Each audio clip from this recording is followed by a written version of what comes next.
All right, we can do that. Okay.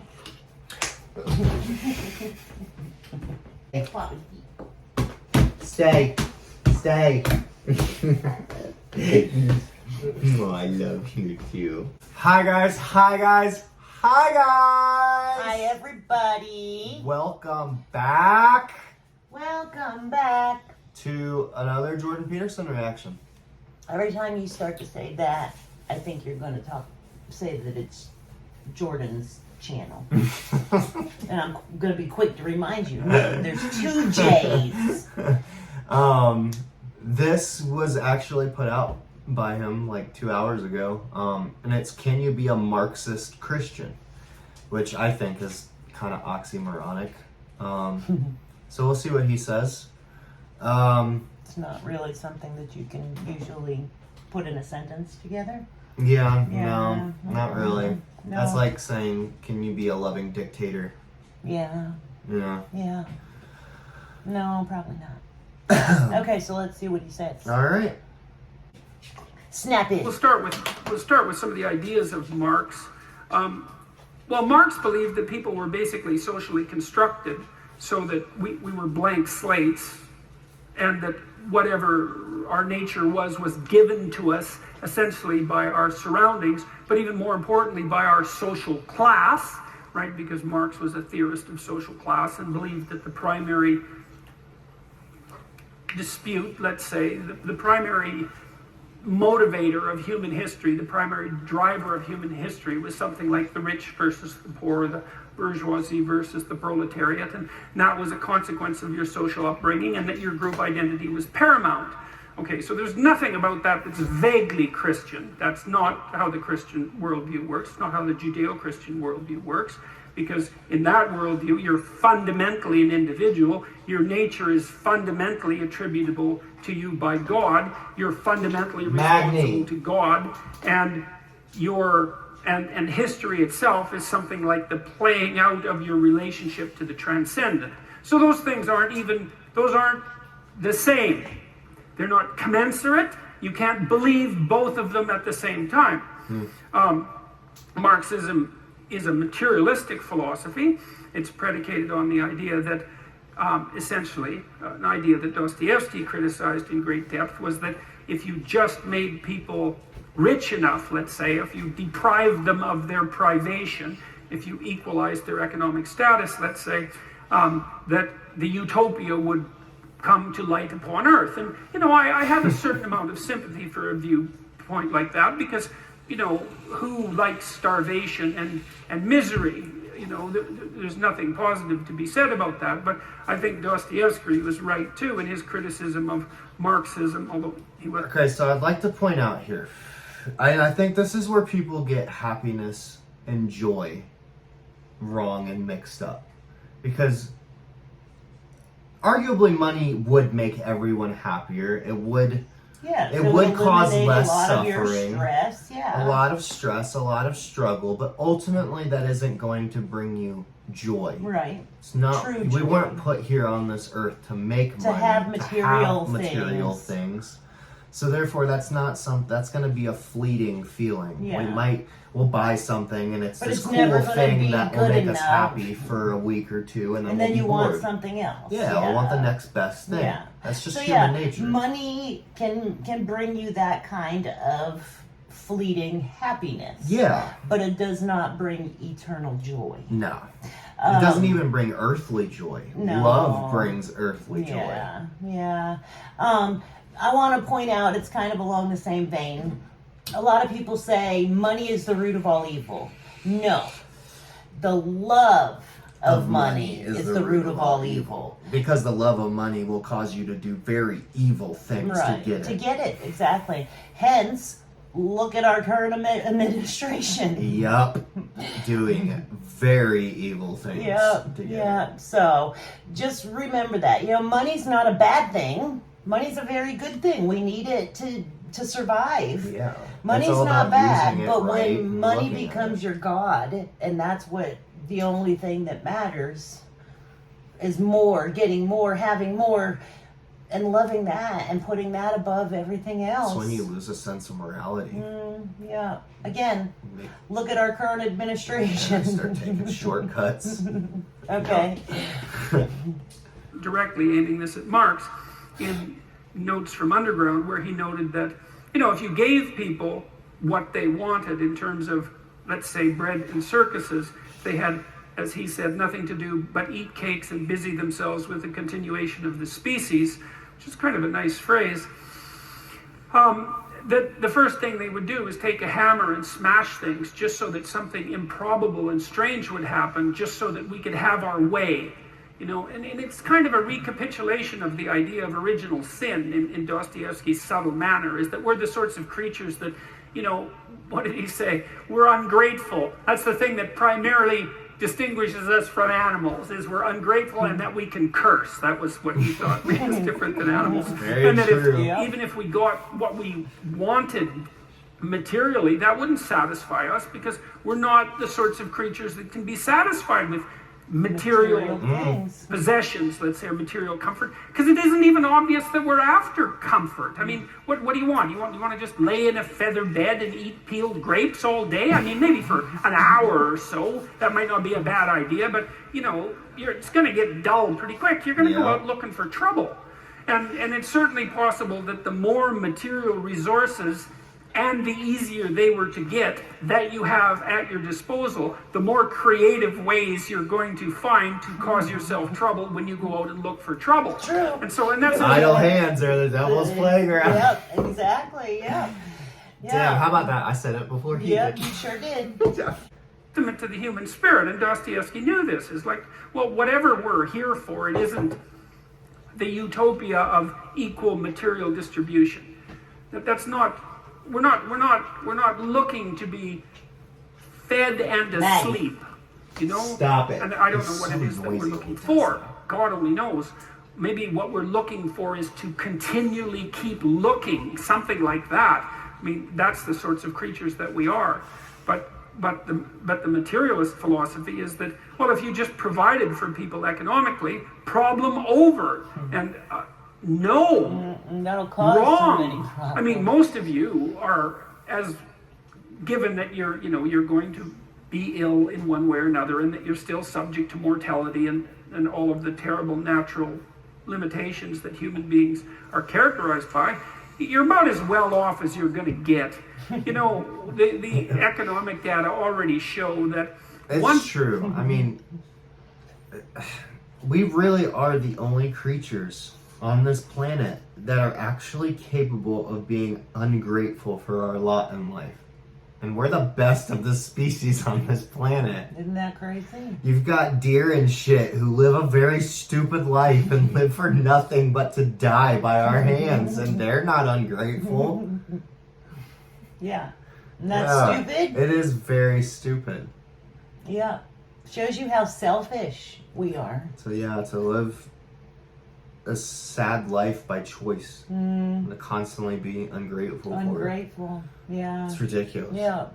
You have enough money so that bill collectors aren't chasing you, which basically puts you, say, at the kind of in the upper reaches of the working class, or maybe the lower end of the middle class, something like that. That additional money has absolutely no effect whatsoever on your self-reported well-being, which is something like a combination of positive emotion and absence of negative emotion. So you might like to think that, if you were rich, your life would be better. And maybe it would be somewhat better, but it wouldn't be as much better as you might hope. And that's because you'd still have most of the problems that people have. You still maybe wouldn't get along with your sister, and you'd still get divorced, and maybe you'd even be more likely to. And there'd still be illnesses that would beset you. You'd be able to deal with them perhaps with some degree of more urgency. But it doesn't stop them. And you still have the problem with what the hell your life is for, and what you're doing on the planet, and how to conduct yourself in the proper way. And so we don't want to be too naive about materialism, even though we don't want to be ungrateful for its advantages. Marx also believed, well, I said this already, that history was basically characterized by the war of socioeconomic groups. That's been transformed more recently into the war of identity groups, which is the same damn thing, and it's the same old wolf in new sheep's clothing as far as I'm concerned. That, the best way to conceptualize human beings is, well, I don't know, whatever your damn identity is. Maybe it's sex for you, and it's ethnicity for you, and it's gender for you, and God only knows what it is for you, and and that's who you identify with, and all there is in the world, and this is the postmodernist view, is hierarchies of people in these identity groups struggling for dominion. You think it was a coincidence that he just used the Illuminati symbol? Did he? Yeah. Oh, I didn't catch it. Unless he didn't even know he did it, because he does a lot of hand gestures. Yeah. But yeah, that sounds pretty accurate. Struggling for dominion. Or is it upside down? I think you're thinking of the all-seeing eye, which is Yeah. at the top of the pyramid on the back of the dollar. Maybe that's what it is. But I mean, that is Illuminati reference. Related, yeah. Okay, all right. Yeah. See what that is. Identity groups struggling for dominion. And that's a quasi-Marxist viewpoint. It's just a variant of the bourgeoisie versus proletariat theory of history, which is a foolish theory as far as I'm concerned, and certainly not one that we need to take forward into the 21st century, although we seem, destined to insist that we do so. He believed that the revolutionary overthrow of the oppressor class was necessary and morally demanded, and that turns out to be a little bloodier than I would say the typical Judeo-Christian ethic might require, because it doesn't require you to take up arms against your evil overlords and, well, put them in gulags and kill them by the millions, for example. And that to me seems to be an important difference.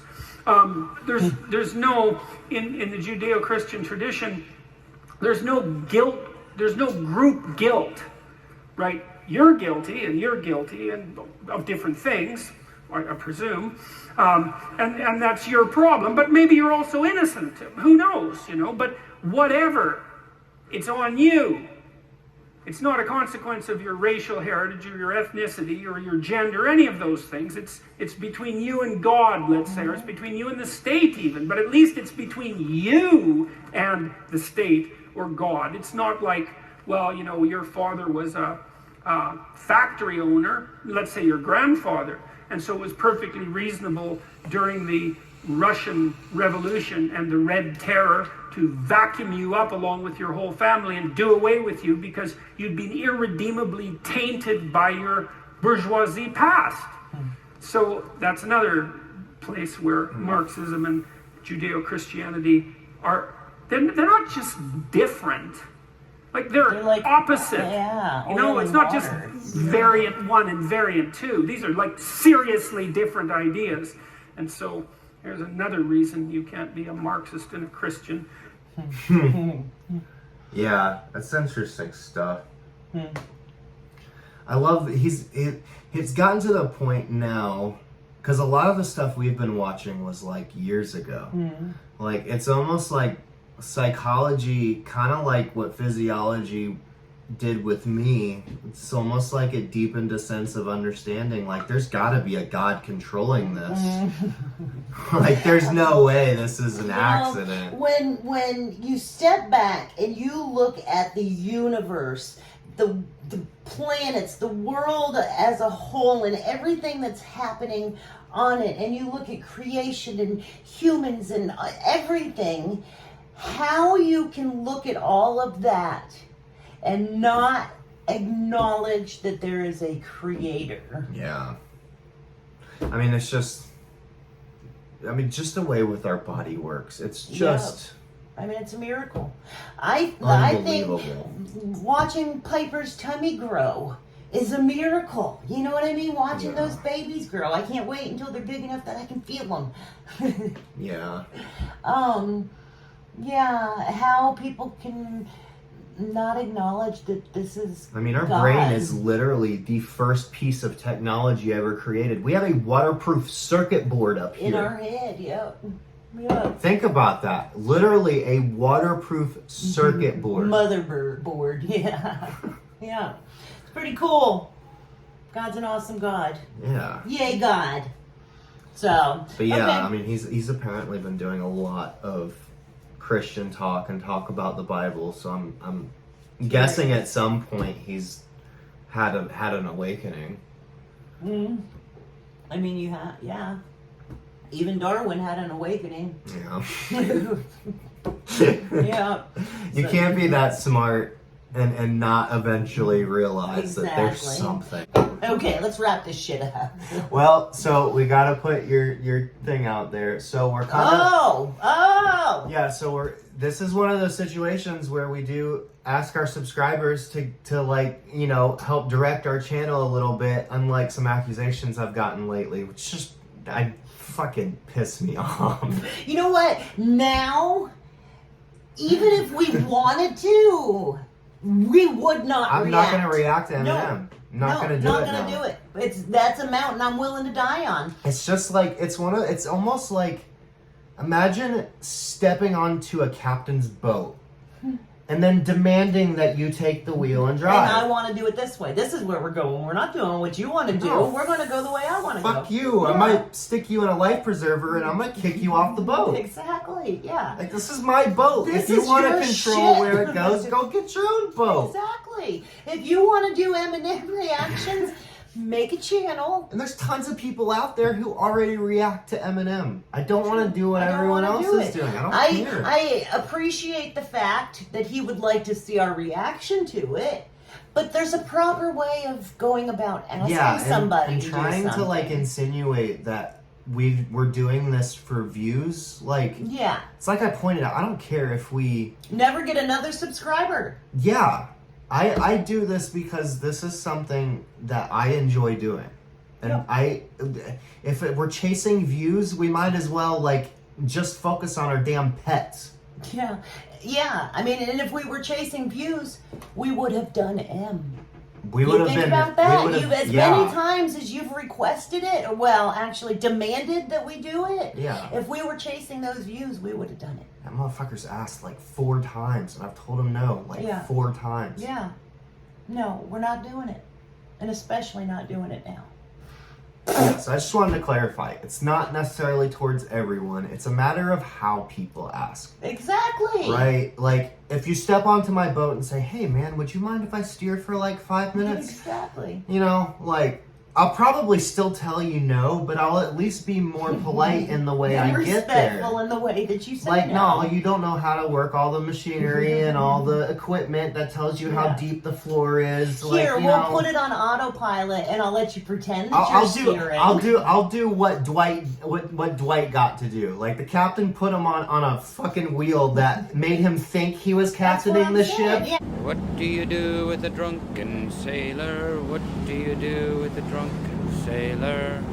What do you do with a drunken sailor early in the morning? Or like the driver's ed car. You know the driver's ed car that you have an extra steering wheel on your side? Yeah. Just let them think that theirs doesn't do anything. Theirs just spins all willy-nilly. Yeah, but let them think that they are. Yeah. But if you come in and say, hey, motherfucker, let me drive your boat. Yeah. If you pull Boop, and I'm tossing you overboard. Dave Chappelle, fuck your couch while in my house, I'm gonna tell you to get the hell out and you're never coming back. I don't know that, but okay. I don't need it. I got it. And he gets on the couch and says, why don't I stretch out? Yo, couch, nigga. Buy another one, you rich motherfucker. Yo, couch, nigga. Yo, couch. Yeah, it's just mad disrespect is what it means. It's just mad disrespectful. This isn't your house. Okay. Gotcha. I don't like Dave Chappelle. I don't like him. So, okay. Whatever. Suck it up. You gotta watch one more video. Boo-hoo. You get to hang out with your kid that much longer. Boo-hoo. I got stuff to do. Let's end this. Alright, guys. We get to do my video next. I mean, yeah, that's what we're Okay. Yeah. Alright. Fine. Come back next time. We're not doing M. Definitely not doing them. Okay. Alright, we're done. I'm done. Right. Bye, guys. Bye, guys. Bye, guys. Bye, guys. Bye. I want to do a hang loose today. There no, you go. that's hang loose. There you go. No, the first was Devil Horse.